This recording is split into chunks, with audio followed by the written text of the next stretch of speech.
Labas rytas visiems, paprašysiu įjungti kameras, kad matytume, kas yra prisijungę iš tų, kas dalyvauja nuotoliu.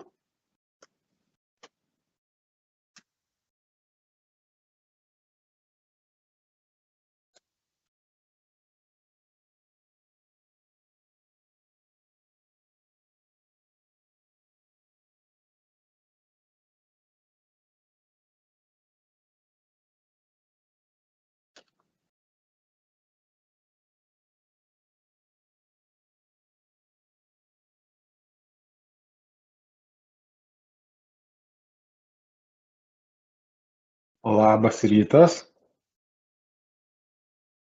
Labas rytas.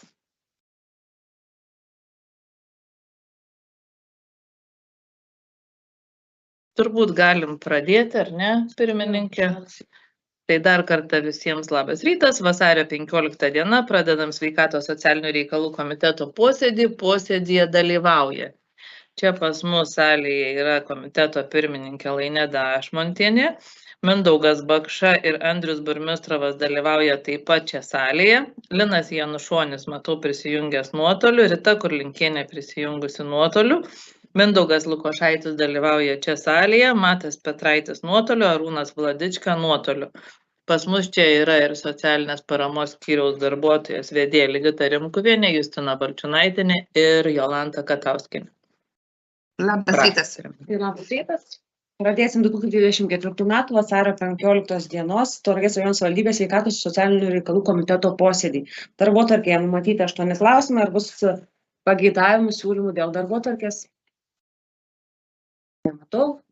Pradedame nuo pirmojo klausimo. TSP-30 dėl pritarimo projekto Mokomės gyventi sveikai įgyvendinimui ir finansavimui pranešėja Rūta Stasitienė, savivaldybės gydytoja.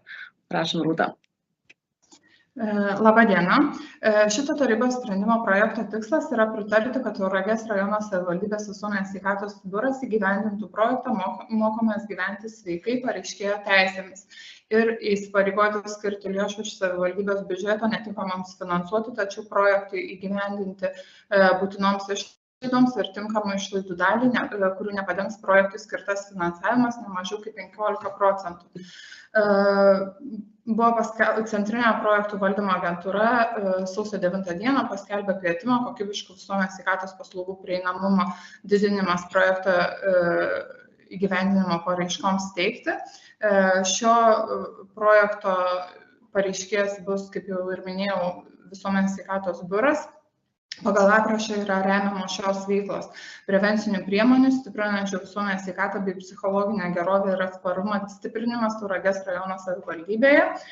Tikslinės grupės yra socialiai pažeidžiami, socialinę atskirtį patiriantis asmenys, asmenys su negalia, senyvo amžiaus asmenys, vaikai, jaunimas ir jų aplinkos nariai. Rizikos sveikatai veiksnius patiriantys asmenys, asmenys priskiriami pagrindinių lėtinių infekcinių ligų didelės rizikos grupėms.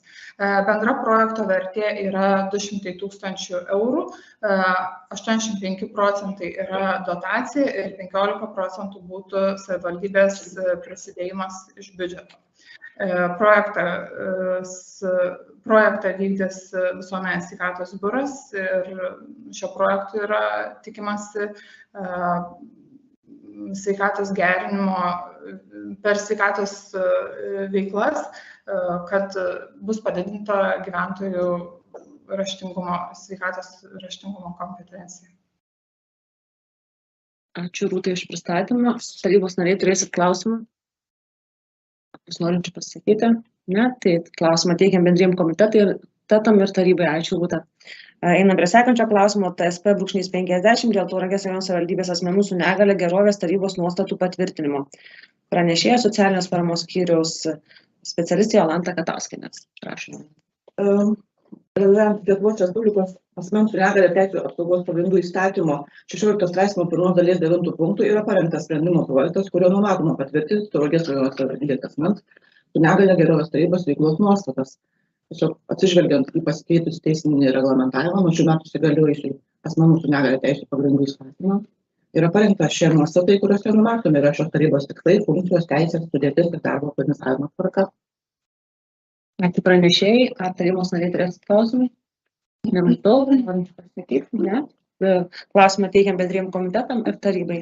Sekantis klausimas, TSP-52 dėl Tauragės rajono savivaldybės asmens su negalia tarybos steigimo. Pranešėja socialinės paramos skyriaus specialistė Jolanta Katauskienė, prašom. Vėlgi, atsižvelgiant į numatytą teisės aktą, į pagarsintą teisės aktą, tai yra asmens su negalia teisių pagrindų įstatymai, yra nuostatai parengti prieš tai minėti. Na ir atsižvelgiant į organizacijų ir įstaigų pateiktos pranešimus apie deleguojamus asmenis, yra parengtas šitas sprendimo projektas. Tai yra asmenys konkrečiai išvardinti, kurie šioje taryboje dalyvaus ir priiminės sprendimą. Ačiū pranešėjai. Ar tarybos nariai turėsite klausimą? Norinčių pasakyti? Nematau. Klausimą teikiam bendriem komitetam ir tarybai. Sekantis klausimas TSP-44 dėl projektų finansuojamų iš Tauragės rajono savivaldybės asmenų su negalia socialinės integracijos į visuomenę programos lėšų tvarkos aprašo patvirtinimo. Pranešėja Jolanta Katauskienė. Tai šio sprendimo tikslas yra patvirtinti projektų finansuojamų iš Tauragės rajono savivaldybės asmenų su negalia socialinės integracijos į visuomenę programos lėšų tvarkos aprašo. Tokį analogišką aprašą buvom parengę ir tvirtino direktoriaus įsakymu, buvo patvirtintas 2015 metais, bet vėlgi atsižvelgiant į pasikeitusius teisės aktus, tai yra asmenų su negalia teisių pagrindų įstatymą, kur ir nuostatos pasikeitė, ir sąvokos pasikeitė, tai yra parengtas naujas teisės aktas ir jisai keičiamas tarybai. Ačiū pranešėjai. Tarybos nariai turėsite klausimą? Norinčių pasakyti? Nematau. Klausimą teikiam bendriem komitetam ir tarybai. Sekantis klausimas TSP-68 dėl piniginės socialinės paramos nepasiturintiems Tauragės rajono savivaldybės gyventojams teikimo tvarkos aprašo patvirtinimo. Pranešėja socialinės paramos skyriaus specialistė Justina Balčiūnaitienė. Prašom. Tai šio sprendimo tikslas yra aiškesnės piniginės socialinės paramos teikimas nepasiturintiems Tauragės rajono savivaldybės gyventojams ir atskiro aprašo yra atskiriamas 9 aprašo skyrius. Yra tikslinamos kreipimosi sąlygos, pakeičiamos sąvokos ir reikšmingos sprendimų priėmimo, kadangi nuo 2024 metų sausio 1 dienos išmokų specialistai dirbantys seniai yra prijungiami su socialinės paramos skyriumi, tai apraše visur keičiama sąvoka į socialinės paramos skyriaus specialistai, taip pat tikslinama kreipimosi dėl piniginės socialinės paramos skyrimo tvarka, aiškesnė nuostata yra apibrėžime aprašo 8 punktame, kad aprašymas paraiška, kaip yra pateikiami elektroniniu paštu, taip pat yra nuostatai sąlygos keičiamos dėl mokėjimo tvarkos, kada yra išmokama socialinė pašalpa ir kompensacijos nelikus seniūnijose esančių kasų. Dar taip pat yra atsižvelgiama į vyriausybės atstovų pateiktą raštą 2023 lapkričio 29 dieną, kuomet buvo prašoma pareiškėjų neprašyti pateikti kuro įsigijimo dokumentų. Tai 35 aprašo punkte yra nurodoma, kad socialinės paramos skyriaus specialistai turės teisę prašyti pateikti kuro įsigijimo specialistų tik kilus pagrįstų įtarimų, jeigu yra piktnaudžiavimo socialinė parama. Apraše taip pat tikslinamas prašymo išimties tvarkas svarstyti socialinio pašalpos ir kompensacijos priedas, yra papildomas atsižvelgiant į piniginės socialinės paramos įstatymo pakeitimus, tai yra nurodoma pildymo būdai ir taip pat mokėjimo paskirtis, kur yra išmokama piniginė socialinė parama. Ačiū Justinai. Tarybos nariai turėsite klausimą? Bus norinčių pasakyti? Nematau. Klausimą teikiam bendriem komitetam ir tarybai. Vienas klausimas, TSP-270 dėl materialinės paramos skyrimo ir mokėjimo Tauragės rajono savivaldybės gyventojams tvarkos aprašo patvirtinimo. Pranešėja Justina Balčiūnaitė. Tai nebelikus anksčiau minėtume apraše 9 skyrius ir šis aprašas tvirtinamas atskirą aprašus ir iš tikrųjų keitimas pavadinimas dėl materialinės paramos skyrimo ir mokėjimo Tauragės rajono savivaldybės gyventojams aprašo patvirtinimo. Tai yra atskiras aprašas, kuris yra rengiamas atsižvelgiant tiek į gyventojų pastabas, kada sąvoka nepasiturintiems iš tiesų galbūt diskriminavo dėl socialinės padėties, nes yra kai kuriais atvejais materialinė parama skiriama nevertinant pajamų ir turto. Taip pat yra projektas parengiamas atsižvelgiant ir naujausius teisės aktų pakeitimus, nes nuo 2024 metų sausio 1 dienos įsigaliojo Lietuvos Respublikos asmenų su negalia teisių apsaugos pagrindų įstatymas, todėl apraše visur sąvokos vartojimas atitinka tas įstatymo sąvokas ir siekiant asmenų su negalia socialinės integracijos politikos įgyvendinimo aprašo 14.4 papunktyje yra tikslinamos sąlygos dėl piniginės paramos skyrimo. Taip pat mažinant administracinę naštą yra atsižvelgiama į darbuotojų pastabas ir kreipiantis dėl ligų, kitų ligų atvejais, tai aprašo 14.1.2 papunktyje nuostata taikoma neprašyti pateikti mokėjimo pagrindžiančių dokumentų išlaidų, jeigu asmenims yra nustatyta 45% ir mažesnis darbingumo lygis ir nereikėtų pateikti dokumentų. Taip pat yra parengus aprašą atsižvelgiama ir yra įvertintos galimos ir piniginės socialinės paramos teikimo perspektyvos, kada teikiama parama teikiant piniginę paramą būtų lengviau administruoti. Tai jeigu būtų skiriama įstatymė numatytais atvejais parama, kitais atvejais būtų kiti aprašai jungiami į vieną šitą aprašą, papildomai atskirai skyriai. Ačiū pranešėjai. Ar tarybos nariai turėsite klausimų? Kas norinčių pasakyti? Nematau, klausimą teikiam bendriem komitetam ir tarybai. Sekantis klausimas, TSP-53 dėl Tauragės rajono savivaldybės 2024 metų užimtumo didinimo programos patvirtinimo. Nuo pranešimą pristatysiu Justina Balčiūnaitienė. Aš nuo šito klausimo nusišalinu, kadangi darbo santykiai užimtumo tarnyboje. Pirmininkavimą perduotų pavaduotojų.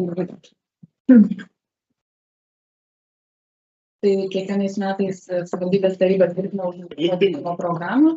Ir vadovaujantis Lietuvos Respublikos užimtumo įstatymo 17 straipsnį ir 48 straipsnį, kuomet yra rengiama ir įgyvendinama minėta programa. Tai 23 metais gruodžio 15 dieną buvo gautas Lietuvos Respublikos socialinės apsaugos darbo ministro įsakymas numeris A1846 dėl Lietuvos Respublikos valstybės biudžeto specialių tikslinių dotacijų savivaldybės biudžetams 2024 metais savivaldybei patvirtintoms užimtumo didinimo programoms įgyvendinti, paskirstymo savivaldybių administracijoms ir jų panaudojimo tikslo pasiekimo. Ir šiuo įstatymu numatyta programai skirti 133 300. Tai programa yra parengta atsižvelgiant atlikus apskritai Tauragės savivaldybės būklės analizę, tai yra kokia situacija, nereikėtų tai pristatyti, kad veikia užimtumo. Duomenys yra surinkti iš statistikos departamento ir užimtumo tarnybos. Tai 2023 metų gruodžio mėnesį nedarbo lygis registruotas siekia 9,4% ir nėra ženkliai nutolęs nuo šalies bendro vidurkio, kuris yra 9,1%. Pasiskirstymas pagal amžių ir lytį yra tiek šalyje, tiek Tauragės rajono savivaldybėje yra tolygus. Aiškesnis pasiskirstymas bedarbių skaičiaus matosi pagal tikslinės grupės, tai yra Tauragės rajono savivaldybėje daugiausiai yra registruotų asmenų virš 50 metų.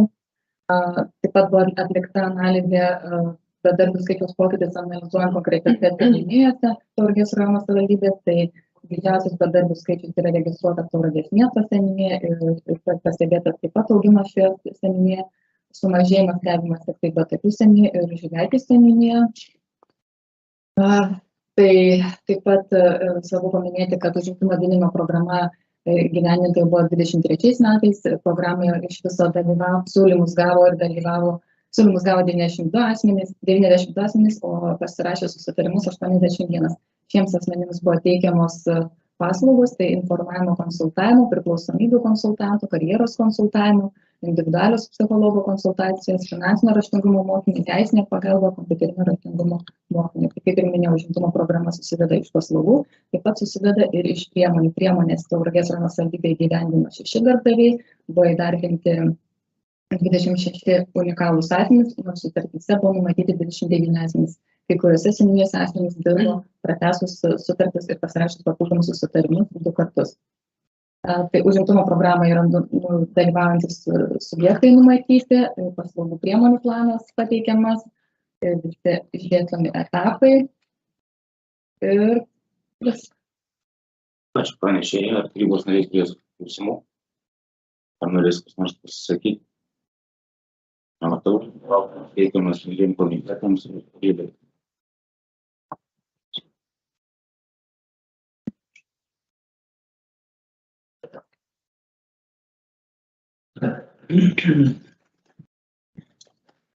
Aštuntasis klausimas dėl pritarimo dalyvauti projekte perėjimas nuo institucinės globos prie bendruomeninių paslaugų sostinės regione, vidurio ir vakarų Lietuvos regione. Pranešėja socialinės paramos skyriaus vedėja Ligita Rimkuvienė. Prašom, Ligita. Labą dieną. Tai parengtas ir teikiamas tarybai sprendimo projektas dėl pritarimo dalyvauti projekte perėjimas nuo institucinės globos prie bendruomeninių paslaugų sostinės regione, vidurio ir vakarų Lietuvos regione.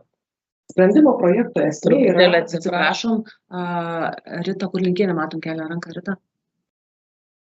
Taip, laba diena, turėčiau nusišalinti, nes šiame projekte mūsų įstaiga viena yra iš partnerių.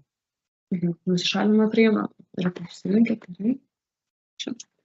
Rita, galite. Jo, sprendimo projekto esmė reikalingas savivaldybės tarybos pritarimas, kad Tauragės rajono savivaldybės administracija dalyvautų šiame projekte partnerio teisėmis ir finansuotų, tada būtų savivaldybė finansuotų nenumatytas ir ar netinkamas finansuoti, tačiau projektų įgyvendinti būtinas išlaidas arba tinkamas išlaidas, kurių nepadengia projektų skiriamas finansavimas.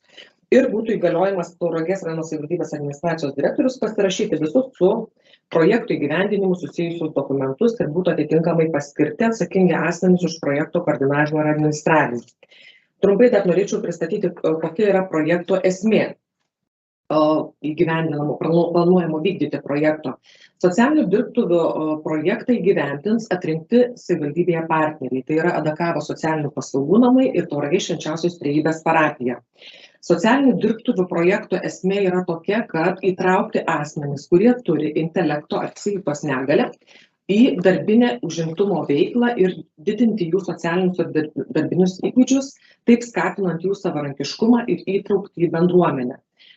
Ir tuos, reiškia, įgūdžius skatinti, atsižvelgiant, identifikuojant jų individualius poreikius ir taip pritaikant ir parengiant juos galimai dirbti darbo rinkoje. O tuo metu, kuomet dalyvaus socialinių dirbtuvių projekte, tai tiesiog įsitraukti reikalingą veiklą pagal gebėjimus ir šiek tiek taip pat bus galimybė ir užsidirbti. Projekte yra numatyta tokia galimybė, taip pat ir atlygis, simbolinio dydžio atlygį mokėti socialinių dirbtuvių dalyviams. Taip pat projektų įgyvendinimui bus įsteigta Tauragės rajono savivaldybės administracijoje atvejo vadybininko pareigybė. Tai atvejo vadybininkas taip pat dirbs su šia tiksline grupe, su šeimos nariais, jeigu reikės teiks palydėjimo paslaugą, informavimą, konsultavimą. Tai planuojama socialinių dirbtuvių veiklą vykdyti būtent projektą 40 mėnesių Tauragės rajono savivaldybėje. Tai atitinkamai taip pat reikalingas ir finansavimas. Įgyvendinant projektą, dalis finansavimo būtų skiriama iš SFR plus fondo lėšų ir dalis iš Tauragės rajono savivaldybės administracijos biudžeto. Tai būtų tiek. Ačiū pranešėjai, ar tarybos nariai turėsite klausimą? Aš nematau, norinčių pasakyti. Mindaugas nori pasakyti, prašau. Aš gal paklausti norėčiau, ar tam projekte galės dalyvauti tik jūsų paminėti, nustatyti šitie du Adakavo ir bažnyčia. Taip, jie bus projekto vykdytojai, tiesiog yra atrinkti, savivaldybės buvo paskelbta atranka ir atrinkti kaip projekto partneriais, tai jie atitiko reikalavimus, kadangi turėjo pateikti, turi turėti ir reikalingas, sakykime, patalpas projektų įgyvendinimui, toliau turėjo pateikti pasiūlymą, kokias veiklas vykdys ir įgyvendins, tai jie atitiko savivaldybės iškeltus reikalavimus ir buvo atrinkti būtent du partneriai. Tiek mes ir tikėjomės atrinkti. Ačiū už atsakymą. Ar dar turėsite klausimų? Klausimą teikiam bendriem komitetam ir tarybai. Ar bus papildomų klausimų? Nematau, tai dėkoju visiems.